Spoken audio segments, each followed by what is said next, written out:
Hello and welcome to Talking Tudors, a fortnightly podcast about the ever-fascinating Tudor dynasty.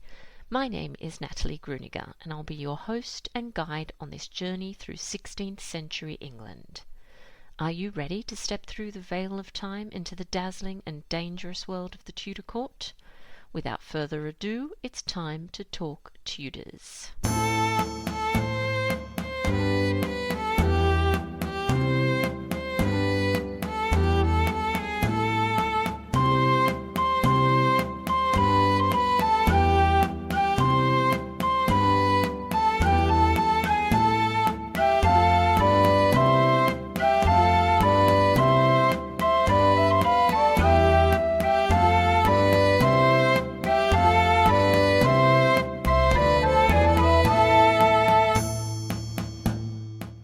Hello everyone, welcome back to another episode of Talking Tudors. I'm your host, Natalie Grueninger. Thank you so much for joining me today. I'd like to start by introducing you to These Bloody Days, the Fall of Anne Boleyn. I'm thrilled to share that Dr. Owen Emerson and I have teamed up to bring you a week-long online event exploring Anne Boleyn's downfall, beginning on Monday, 13th of May 2024. Through a series of 6 pre-recorded lectures and 1 live Zoom discussion, we'll delve deep into one of the most brutal and shocking events of Henry VIII's reign. We'll examine the courtship of Anne Boleyn and Henry VIII, the Great Matter and Anne's rise to the throne. We'll look at how Anne and Henry's relationship evolved once they were married and chart the main events of 1535 and 1536. We'll delve into the arrest, trial, and execution of an anointed queen and look at what took place in the aftermath of Anne's tragic fall. Participants will be entered into a special giveaway and have access to all recordings for 2 months after the event ends. Registrants will also get to spend part of the anniversary of Anne Boleyn's execution virtually with Owen and I. For lecture outlines and to reserve your place, just Google These Bloody Days, the Fall of Anne Boleyn, Eventbrite. I do hope you'll consider joining us. I'd also, of course, like to acknowledge and thank the wonderful listeners who continue to support Talking Tudors on Patreon.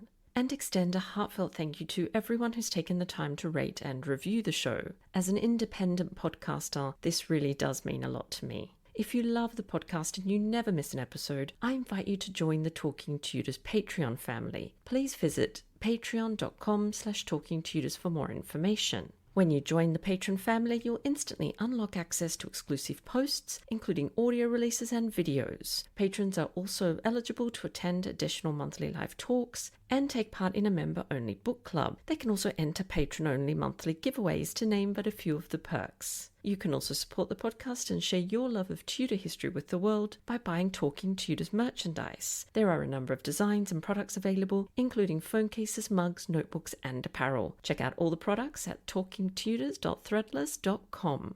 Now, on to today's episode. I'm thrilled that joining me on the podcast to talk about 4 extraordinary women writers from the 16th and 17th centuries is Professor Ramie Targoff. Ramie Targoff is Professor of English, Co-Chair of Italian Studies, and the Jehuda Reinharz Director of the Mandel Center for the Humanities at Brandeis University. She holds a BA from Yale University and a PhD from the University of California, Berkeley. Ramie is the author of numerous books on Renaissance poetry and religion and is the recipient of a Guggenheim Fellowship. Let's dive straight into our conversation.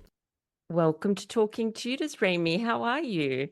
I'm fine. It's so nice to be here, Natalie. Thanks for having me. Yes, I've been looking forward to our conversation. So let's maybe begin with you just introducing yourself to our listeners and just telling us a little bit about you and your background. Sure. My name, as you said, is Ramie Targoff, and we're here to talk about my new book, Shakespeare's Sisters: How Women Wrote the Renaissance. And this is the 5th book I've written in my career as an English professor and professor of Renaissance literature. So my background is as a scholar of Shakespeare and the authors surrounding Shakespeare. In the last decade or so, I've become more and more focused on the mostly forgotten voices of the women who were living and actually writing at the time of Shakespeare. And so my research has shifted to thinking about who those women were and recovering them. I've been a professor for 27 years in an English department, and I also teach in Italian studies. So I have sort of 2 different fields.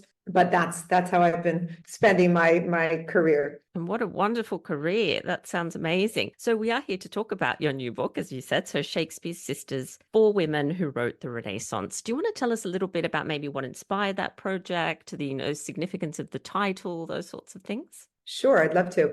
When I was an undergraduate at university, I graduated in 1989, so almost 35 years ago. I had never read a single word written by a woman before Jane Austen or Fanny Burney, before the novelists from the period quite a bit later than the Renaissance. And so although my area of focus was on Renaissance literature, I had no idea there were women writing in the period.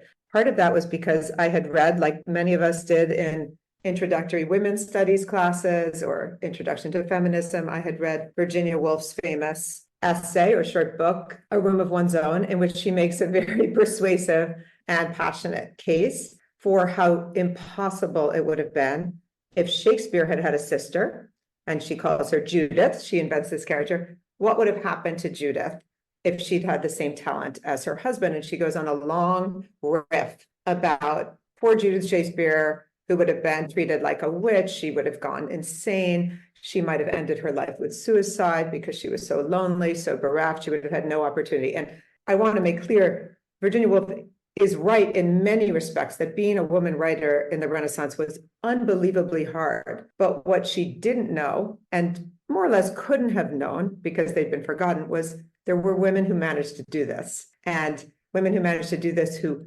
weren't insane and weren't witches and lived reasonably happy lives and had families and husbands and were functioning, and not just functioning, were thriving. And the reason Virginia Woolf didn't know about them for the most part is because after their deaths, soon after deaths, they were forgotten. So my title is a gesture towards that group of people whom Virginia Woolf treats as an impossible category. And I've chosen four, as the subtitle says, four women who wrote the Renaissance. I've chosen four out of, I would say, 7 or 8, at least 6 or 7 whom I could have chosen. In other words, there aren't 200 of these women at the level that I'm describing them, but there aren't just the 4. I chose 4 women who wrote in different genres to give my readers a sampling of what women were doing. And also because these 4 women have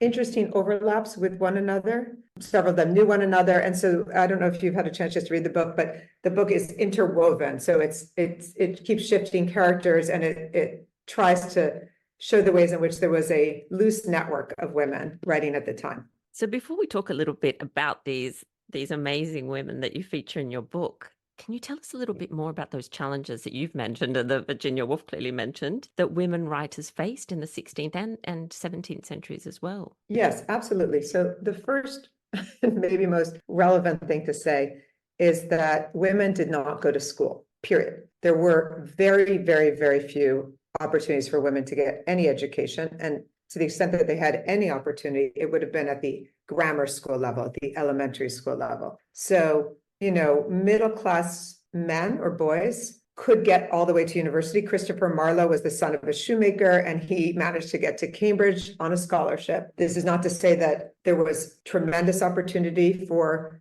lower class and middle class, it would have been middle class men, but even women of the highest social class had no chance of going to university. They had no chance of going to secondary school. So we're dealing with a population that is severely undereducated by its society. So that's the biggest thing we need to think about. And it's very hard, Natalie, to estimate literacy rates, because in fact, a lot of people could read but not write. Those are 2 different things, but we judge it by whether people can write. That's the only thing we have access to. So people who are illiterate usually sign their name with an X. However, taking that into consideration, historians have estimated that probably a maximum of 10% of women in London were illiterate and lower outside of London. So we're talking again about a population that had very little access to education in an institutional way, and whose literacy was not encouraged or necessary. These women were not going on to have professional lives, so they didn't need to be literate. So how did these women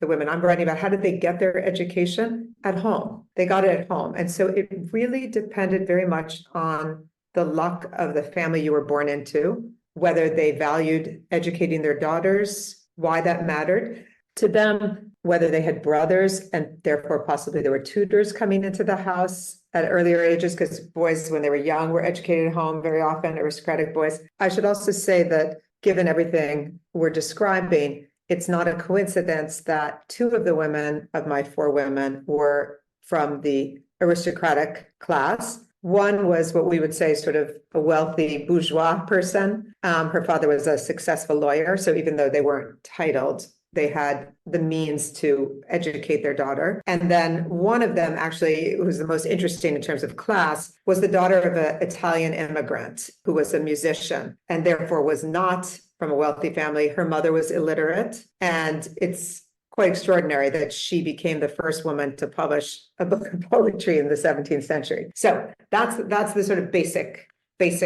picture I could give you. Yeah, so they were certainly up against a lot. That is quite amazing. So considering all those things that you've just spoken about, can you tell us a little bit about how women then navigated these constraints that were imposed on them? Yes, it's really interesting to see in the case of each of these four women who wrote, as I said before, in very different genres and wrote very different kinds of things, how they managed to think they had even the right to be authors or to write their own works. I would say that in three of the four cases, actually, everyone except for Amelia Lanier, who was the woman I was just describing, who was the daughter of an immigrant, the other three women had parents who valued their daughter's education. And I think it's really interesting that two of them were only children. So I say that because, had they had brilliant boys at home, maybe they would have thought less about their daughter's education. But both Anne Clifford had two brothers who died in either infancy or very young childhood, one before her birth and one after. But so she was, by the time she was 1 or 1.5, she was an only child. And Elizabeth Carey was an only child, period. So I think that's not a coincidence. If you have one child and you're an educated family, it's hard maybe not to educate that child. Mary Sidney's family came from a long line of educated women. Actually, her grandmother was at the court of Henry VIII and was well known for being very well versed in the Bible and was a sort of serious Protestant scholar for a woman. So she had a very educated grandmother, a very educated mother, and therefore I think it behooved the family to educate their daughters. And we do have records of different tutors coming in and out during the day for the different children. So while the boys were learning, Latin and philosophy, the girls were studying French and music and so on. So there was a distribution. But all of this would have just been laying the grounds. We're talking now about education. And part of what's interesting about your question is, how did they go from that to deciding that they could write works of their own? And that's a big leap. And that's the kind of thing that Virginia Woolf thinks is impossible. It's very unclear if anyone encouraged them. In other words, we don't have signs of people saying you should really write this up. You should, so there are four different people and they have very different stories. But I would say what I came to feel studying and reading these women was that they had it in them. It was their vocation. And, how is it that a 12-year-old girl starts to write? We can all imagine that. Those of us who were 12-year-old girls, it's not because someone told you to write. It's something that you feel you want to do within. I should also just add that there's lots of evidence that all of them were extraordinary readers. So I would have said reading came first. They were voracious readers. As a matter of fact, one of my favorite anecdotes about Elizabeth Carey is that her mother, when she was a girl, took away all the candles so that she couldn't keep reading at night because she was afraid she was going to ruin her eyes. And Elizabeth Carey apparently bribed her servants to supply her with candles. And after she got married, she repaid them. We have evidence that she paid them back. So she was reading till all hours of the night. But I do think that reading was their education, basically.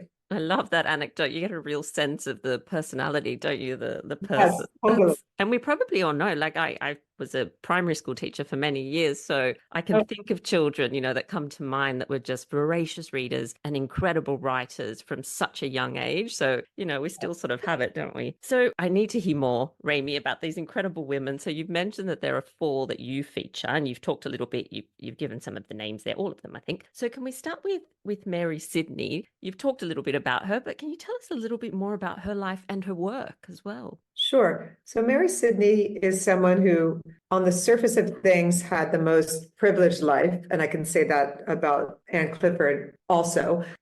She was born into an aristocratic household. She had siblings, she had servants, she had tutors coming in and out. On the other hand, as a young woman, she experienced what I think all of us would agree was a total trauma, which was, her beloved sister, who was a year older than her, died from an illness.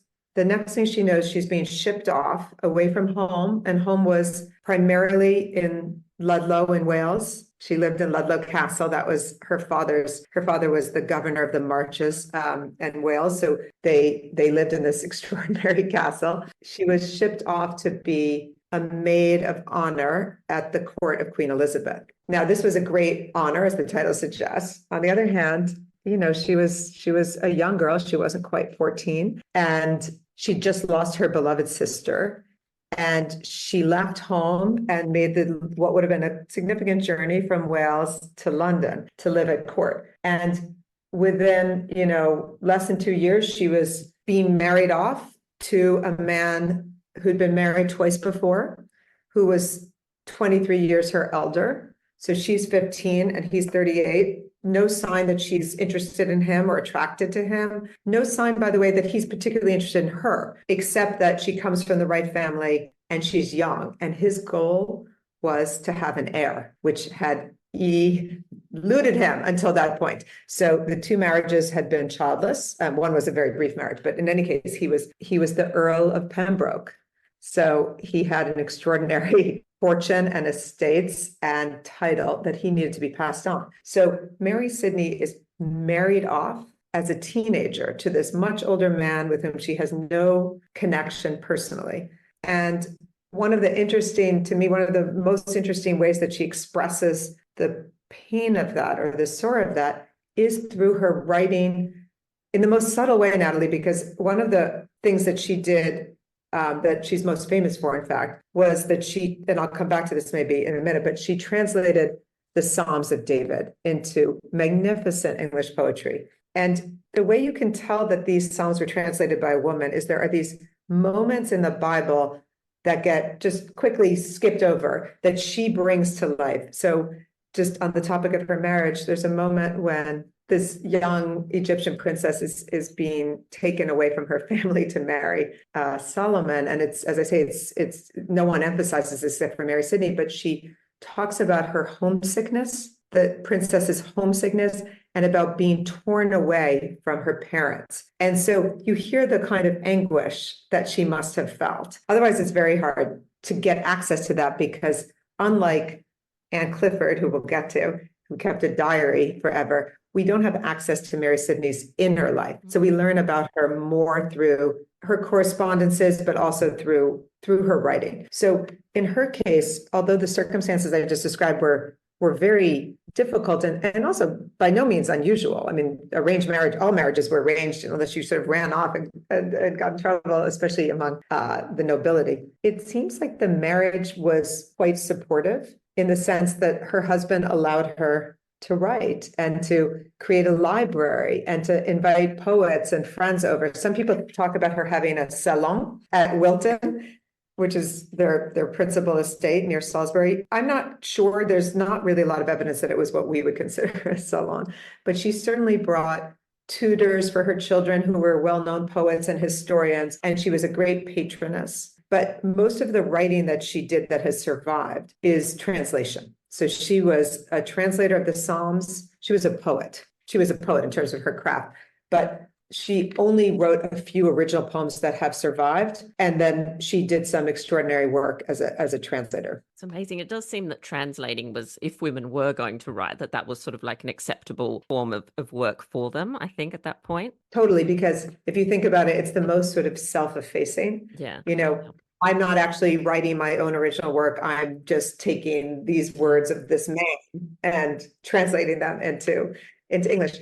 The reason I'm a little bit reluctant to think about her as a translator is if you took a look at these Psalms that she translated, she used the most amazing poetic forms. She varied, every poem is, sorry, I said every poem, every Psalm is a different, almost every Psalm is a different form of poetry. So we have sonnets, we have terza rima, we have, it's just, someone I read called it like a compendium of English verse. If you just didn't know anything about English poetry, you could just read her Psalms and see the variety. And then she did write several beautiful long poems, including one to Queen Elizabeth. And she also wrote a short play, a dialogue for Queen Elizabeth. So she, and she translated some poems of Petrarch, and she translated a beautiful French tragedy. So, she varied things, but I do think it's, as you say, it's by no means a coincidence. And many women writers during the period began their careers as translators. But I love, as you mentioned, those subtle changes that they make, and you can get so much from that, I think. So what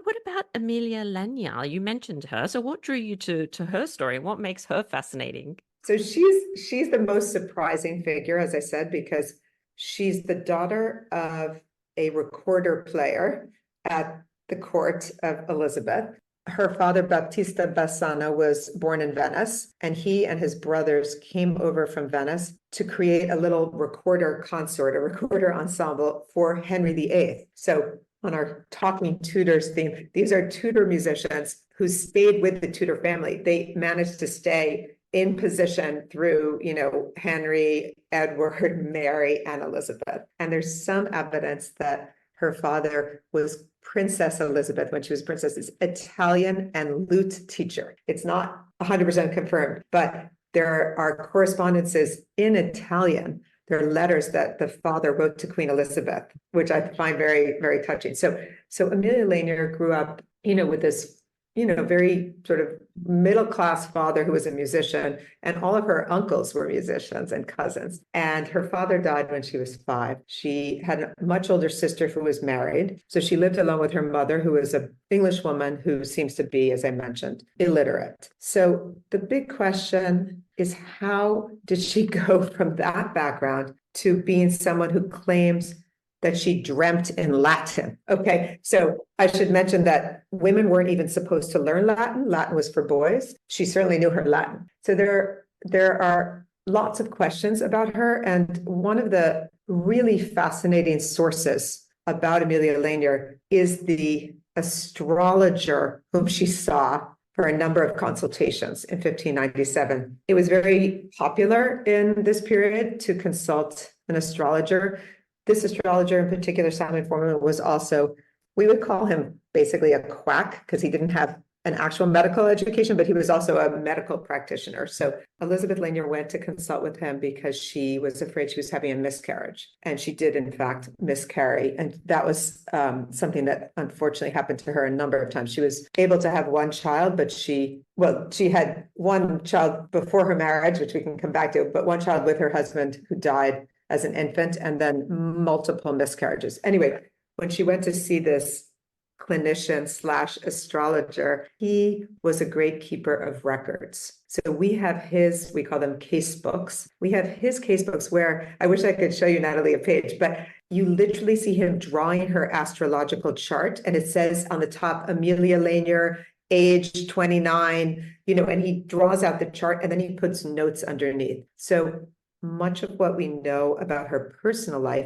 we're reading through his notes about her. So just as when we today go see a doctor for the first time and they ask us our medical history and they ask us questions about ourselves, he seems to have asked all those questions. So that's how we gain a lot of what we know.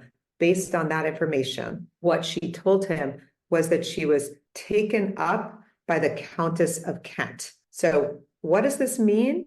If this is true, and it probably is, because we have to explain somehow, it means that through some set of connections, maybe through her father's connections at court, maybe her mother knew someone through her Protestant circles. The Countess of Kent more or less adopted Amelia Lane, or I should say, took her up as a ward in her household. And she says that she was brought up, that's the expression she uses, she was brought up by the Countess of Kent. So something lucky happened. And that's the kind of, thing that happens to so many of these people. Someone maybe identified a talent in her. Someone thought this girl can't grow up with an illiterate mother. Or maybe the mother said to some set of friends, I'd like to find some way for this daughter of mine who's brilliant to get an education. But I'm making things up right now. What we don't know is how she got there and what happened when she was there. All we know is that, by the time she was in her very early 30s, that's when we have the first traces. She started to write extraordinary poetry. There might have been poems before that, but she started to write extraordinary poetry. And one of the earliest poems that we have, which she wrote, is actually a poem to the fourth woman in my book, to Anne Clifford and her mother. So that's one of these nice links. It seems she was more or less hired in 1604 to live with Anne Clifford and her mother, Margaret, as a companion for Anne, as a tutor. She might have been teaching her Italian or music. We don't know what she was doing, but she lived with them at a country house from Margaret's family called Cookham. And Amelia Lanier wrote this beautiful poem called An Ode to Cookham, which turns out now we know to be the first country house poem ever written in the English language. That's a very specific genre that not everybody knows about, but it's a category of poems that you write to a home, to a house, and it was an ancient genre. So we have poems from Horace and Martial. When I was in college, Natalie, and studying Renaissance literature, I read this beautiful poem by Ben Jonson called To Penshurst, and that was considered the first country house poem, and that was to the Sidney estate, Penshurst, where Mary Sidney partially grew up and which her brother inherited. Anyway, I find it quite moving that we now have evidence that a woman's poem preceded that, and the house was run by another woman. So we have this little female utopia at Cookham, which Amelia Lanier recorded. Oh, I love that. I love the network. I love it all. And I have to say, I was quite embarrassed when I had a look at the women you featured that I'd never heard of her. I just felt awful and terrible. The others, yes, of course, but she's the one that I kind of went, wait a second, who is this woman and why don't I know her? Yes, it's funny. A couple of days ago, a review of my book, a beautiful review came out in the New York Times by Tina Brown. And she said, something like, my heart breaks for Amelia Lanier. I mean, that she just felt the pathos of this woman. And I should say what Tina Brown is responding to, and what I haven't said is, in 1611, she published this extraordinary book of poems called Salve Deus Rex Judiorum, with a very intimidating Latin title, which means Hail Christ, King of the Jews. But the book of poems is a really, the most proto-feminist book of poems we could ever imagine. It's dedicated to 9 women. She says she wants only women readers. And in addition to the poem I just described to Cookham, there's a very long central poem called Salve Deus, in which she excuses or exculpates Eve for the fall on the basis that Eve was just ignorant and didn't know what she was doing with the apple, whereas Adam did. But the bulk of it is to blame men for the crucifixion of Christ and to say all bets are off.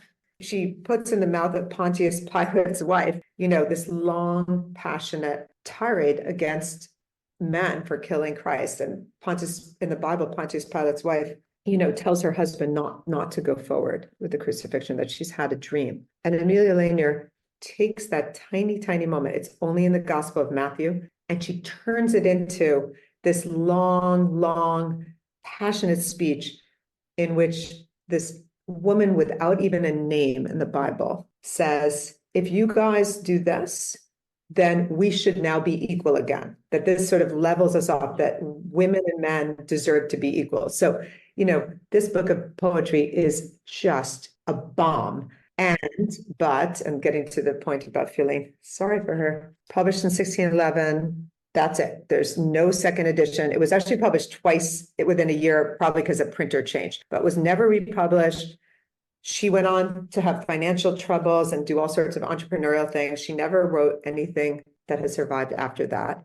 And it wasn't until the late 20th century that she was recovered. Goodness, what a story. Well, I'm so delighted that you've, brought her to my attention and to the attention that everyone that's Yes. reading your book. That's extraordinary. So let's talk a little bit about Elizabeth Carey now. So I read that she published the first original play by a woman. So do you want to tell us a little bit about her life and work? Yeah. So she's I keep changing who my favorite woman is in this book. For a long time, she was my favorite. Elizabeth Carey was a girl genius. By the time she was 5, apparently, she had learned Latin, French, Italian, Spanish, and picked up whatever language her Transylvanian house guest was speaking. It might have been Romanian, it might have been, but anyway, apparently was communicating with this family friend from Transylvania. So we have someone who we would call a prodigy, probably. Her father, to his credit, recognized this great gift and was giving her lots of things to read. One of the great anecdotes about her is that he gave her Calvin when she was, I think, like 10.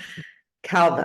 Okay. And she read all of it and disagreed and made a list of all the things she disagreed with. And that's interesting because later in her life, she actually converted to Catholicism. So remember, England was adamantly Protestant at this period. She was born in 1585. But in any case, she was a very, very brainy girl. She's the one who was reading all night long with the candles burning. And yet, when she was a teenager, she got married off, I think she was 17, to a more or less penniless nobleman. So here we have a classic sort of everyone was gaining something except for her. Her father wanted his daughter Elizabeth to marry into the aristocracy with the hope that he would eventually get a title or become a gentleman even. So that means literally to have a sir in front of his name. He was ambitious socially. The husband needed money. So a match was made. She was not consulted. And there's no recognition of her talents or her gifts. She's just sold off like cattle because she has money. Our main source for her, I said that, for each of these women, we have different sources. For Mary Sidney, because she had secretaries and had, we have letters, we have much more documentation.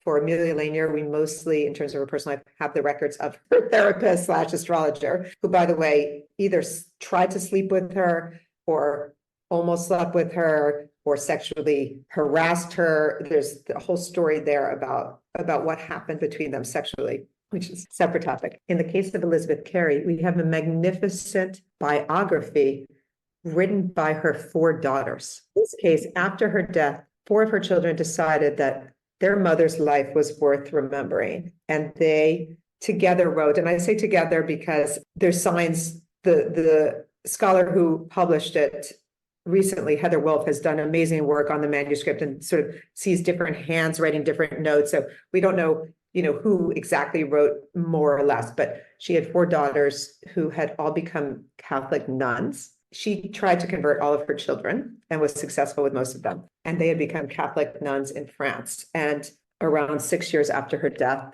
they completed this memoir. And so we have lots and lots of details. And what's touching is that where did they hear all of this? How did they hear about her childhood? How did they hear about her reading Calvin? It must have come from her. So the way we sometimes now might record our grandparents or, ask lots of questions about our older parents or relatives so that we can remember them, something similar must have happened here. And they tell her story. So everything is, we always have to think as historians, as readers, where are we getting this information from? So with Amelia Lanier, it's a suspicious source because this guy had various intentions with her. And so can we believe everything? With Elizabeth Carey, it's her daughters who loved her and a little bit are making her into a saint-like figure in the biography. But they say that her father never cared for her mother. They said because she was not very pretty. This is what they say. And she was nothing fair, I think they say. And she was very, very low, they say, meaning very short and very fat at some point. So she became fat. The poor woman had to bear this husband who, made her ride horses when she hated riding horses, who made her, get dressed up all the time because he was a courtier. She wanted to stay at home. There's a very funny anecdote of her maids chasing her around her room with a hairbrush because she just probably wanted to be reading Seneca or whatever she was doing. So this was a very problematic marriage. And yet it produced 12 children. So, she was also being very active, both sexually and as a mother. She nursed her own children, which was extremely unusual for women of her class. Most women had wet nurses. So she was either nursing or pregnant for around 15 years. How did this woman manage to write anything? So the play that you refer to, The Tragedy of Marian, which is really her best known work and her masterpiece, was written, we think, before the children were born. She might have been pregnant with her oldest daughter, Catherine. It was written around 1609. I say around because we don't know exactly when it was written. There's sort of internal ways to date it, but it was published in 1613. And the play itself, a little bit like Amelia Langer, we could call a feminist play or a proto-feminist play. It tells the story of an ancient Jewish princess, Miriam, who refuses to obey her husband, who's a tyrant, and she refuses to sleep with him. She says she won't share his bed, and she refuses to give him really what he wants in any way, which leads to her being murdered. She's falsely accused of adultery by him through his wicked sister. So I like to think of this play, Natalie, as a kind of rethinking of Othello. We know that Elizabeth Carey, her daughters tell us, she loved to go to plays. She loved to go to the theater, and she would have had the chance to see Othello. She certainly could have known about Othello. But instead of Desdemona's quiet, sweet, accepting of her fate and preparing to die, sort of self-sacrifice, we have this just straight talking, strong, stubborn woman who stands by her conscience and makes her husband suffer. It also ends in tragedy. So that's, that was her fate. But that was her best known work. After that, she wrote a number of things that, or over the course of her life, a number of works that unfortunately are lost. Maybe one day we'll find them. But her daughters describe the things that remain.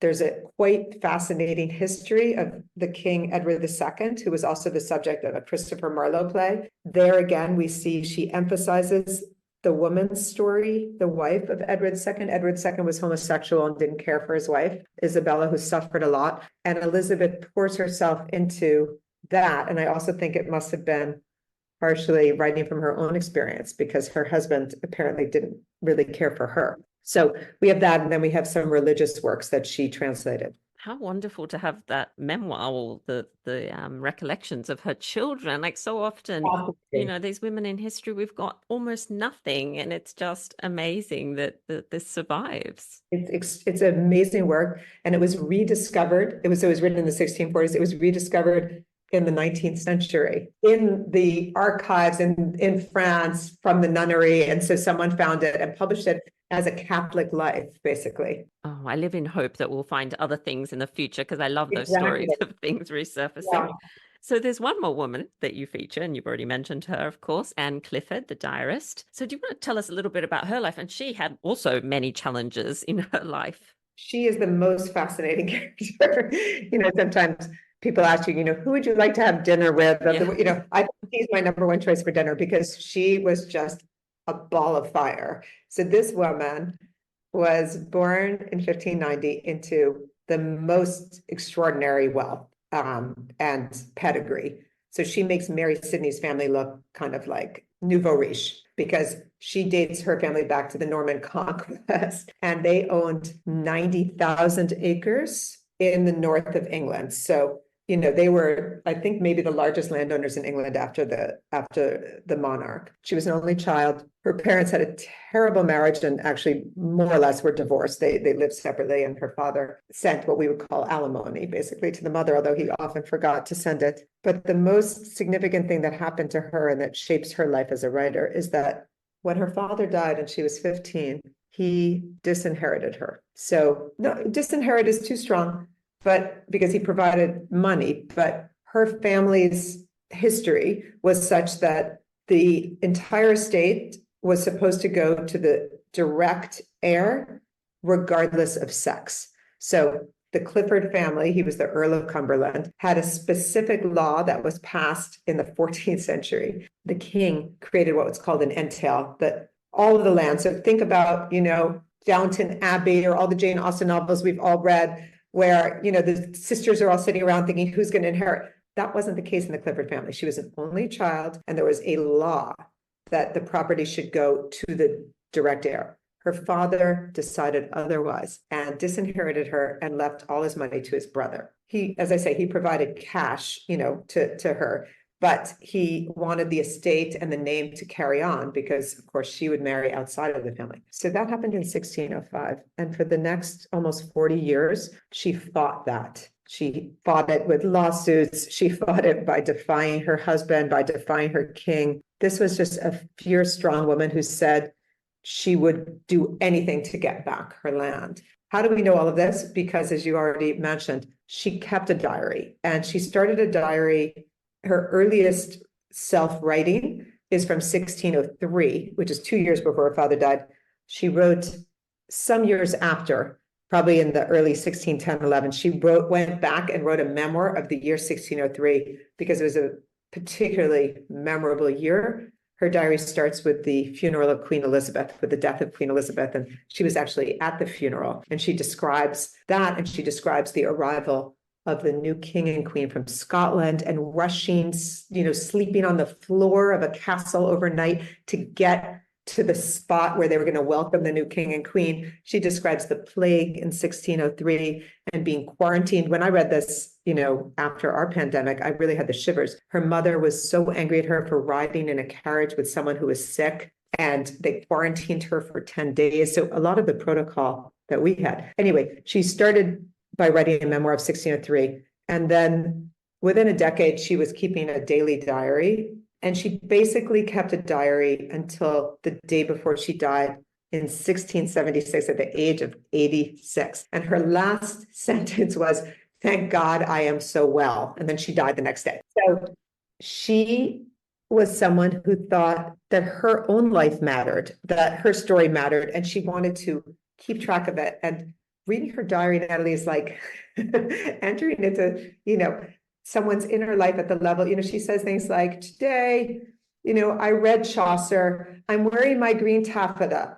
I ate too much cheese and my stomach feels sick. I'm angry at my lord," that's her husband, "because he took the child, her daughter, to his sister's house."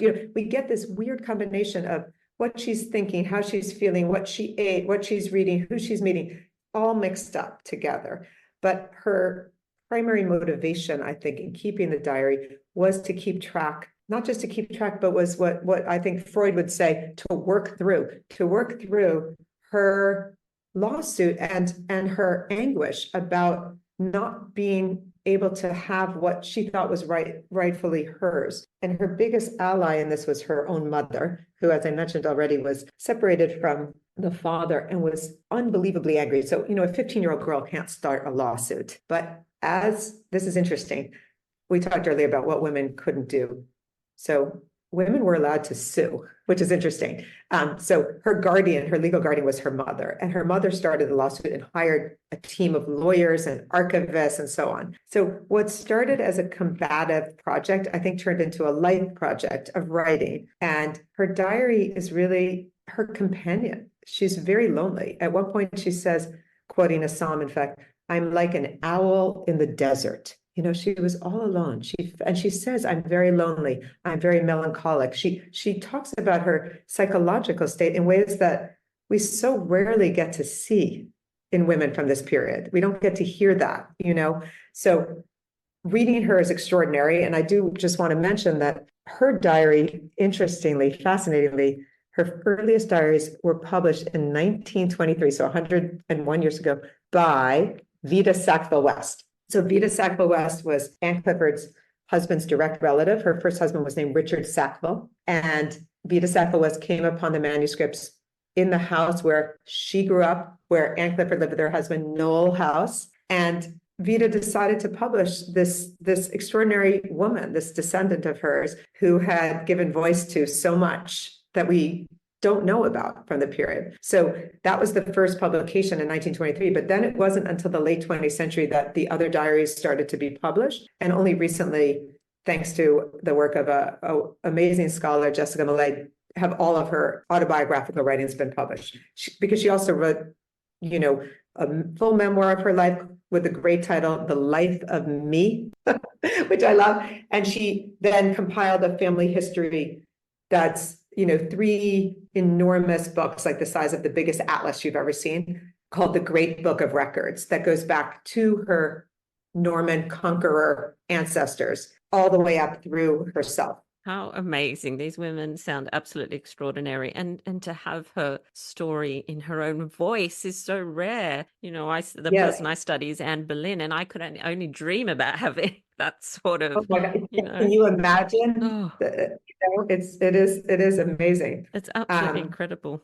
So Ramie, in terms of insights, I can see you've obviously gotten a lot from this particular project and researching and studying these women. Insights into being a woman or being a woman writer. What are some of the ones that have really stuck with you?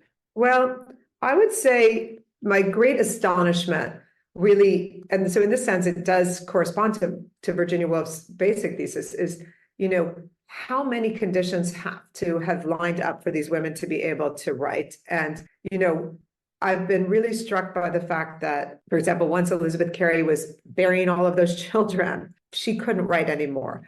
When Mary Sidney lost her husband, she stopped writing. And that's sort of bizarre, but, she lost her sort of circle of support. So as a widow, there was at least a 15 or so year period where we don't have any trace of her writing. So, and, Anne Clifford made a second marriage actually to the son of Mary Sidney. So this is another one of these. Mary Sidney was her mother-in-law, just in order to have the sort of infrastructure, to have the support of the husband in everything she was doing. So, you really needed to navigate the system and work the system and have very often male support. Amelia Lehner, as I said, who was, really take no prisoners, sort of early feminist. On the title page, it says Amelia Lehner, wife of Captain Alfonso Lehner. It's like she identifies herself through her husband. So we have to keep in mind that these were very different times. And the idea of just being sort of on your own and writing, as Virginia Woolf says, is necessary, was almost impossible to achieve. Virginia Woolf was right about that. But what I really feel, and this goes back to something I said at the beginning, is that, what does it mean to have a gift, to have a vocation, to have something inside you? You said you were a teacher. I've been a professor for 27 years now.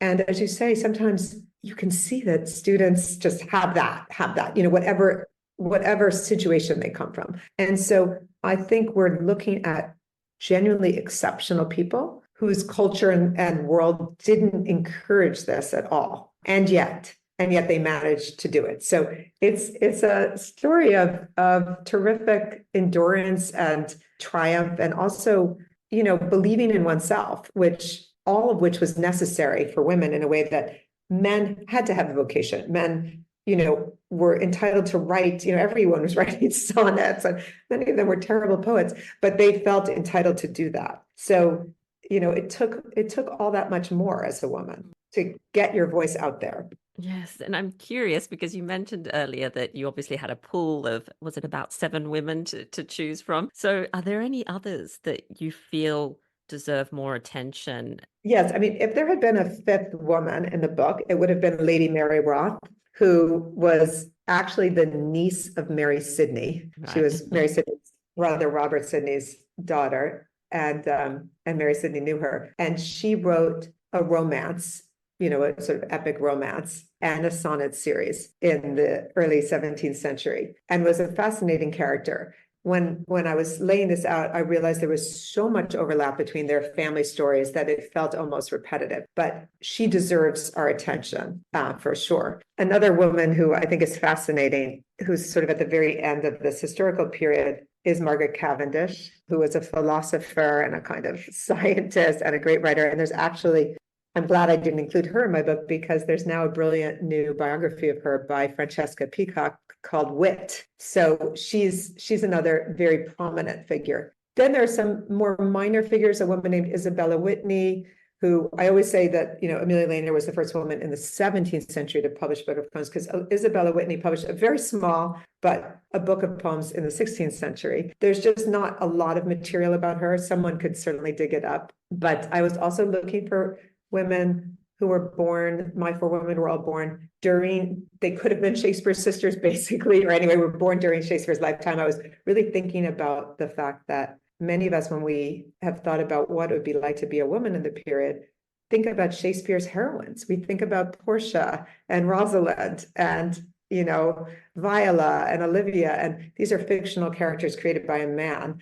And who are the real women behind these women? So I tried to limit myself to women who were born roughly at the time of Shakespeare. So Mary Roth, Margaret Cavendish, Isabella Whitney, as I say, is a little bit earlier and has sort of less of a strong footprint. And then, of course, someone that we have more of a sense of, Aphra Behn, who was, also younger but extraordinary. So these are some of the other names that, if I were going to now double the book, I would want to pursue. Maybe a part 2. There has to be another part to it. So I have one final question for you, Ramie. You've been so generous with your time already. Sometimes there's this idea that women in this period were simply passive members, solely passive members of their communities. So why do you feel it's important to try and recover their voices and kind of refute this idea that they were just passive members of their communities? I think that it's so important to see how half of the population was experiencing the world they were living in.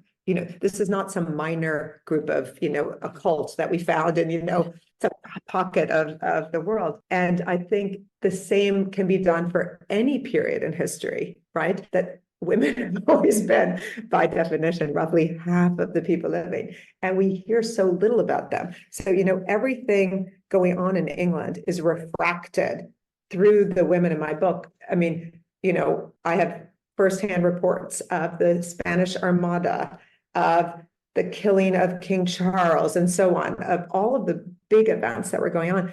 We only hear about those things typically through the men. And it's not so much, Natalie, that they were active members of the public sphere, because really they weren't. They couldn't run for office. They couldn't be lawyers or doctors or architects, So it's a quieter impact, but it's a real experience, that these women were all living, breathing, sharing the worlds that the men we always hear about were living. And I think our picture of the Renaissance, I hope our picture of the Renaissance really changes when we think about what it was like to be married off against your will, to be stuck at home when your brothers are sent off to school, to have your sons go off to war, all of these things, which we know were happening, but we only know it from the other side. So I hope, and I know that other women who are experts in other fields are all doing this kind of work right now, as are people from different ethnic and racial minorities.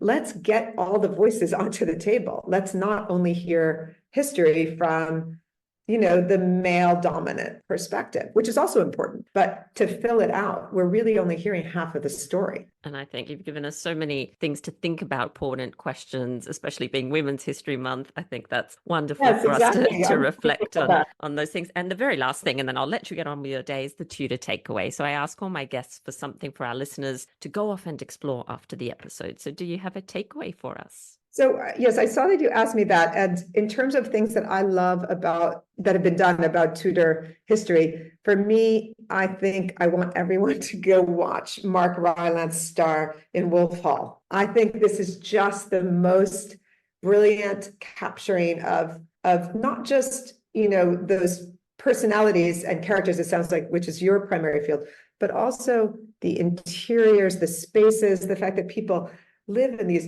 dark halls and carpets and the rugs. And so that's my sort of more serious recommendation would be, anyone interested in Tudor history, if they haven't seen that British television series, Wolf Hall. And then the other thing as a woman historian is I want everyone to go see Six. I think Six is such a fun, irreverent, but also powerful way of thinking about, for your listeners who don't know it, this is a musical sort of the genre of Hamilton, an original musical about the 6 wives of Henry VIII, with just those women on stage telling their stories. And it just brings so much to life about something that we all say, oh, Henry VIII had all of these wives and he killed them off, but hearing them singing their hearts out, to me, is one of the great introductions, especially for my students, for my son and his generation. I think it's just a really interesting take on Tudor history. Well, I love both your takeaways. I love Wolf Hall and I love Six the Musical. So thank you so much, Ramie. It's been such a pleasure to talk to you. Thank you so much for taking the time to talk Tudors with us. Thank you, Natalie. It's been a pleasure, and thanks to all your listeners for being here.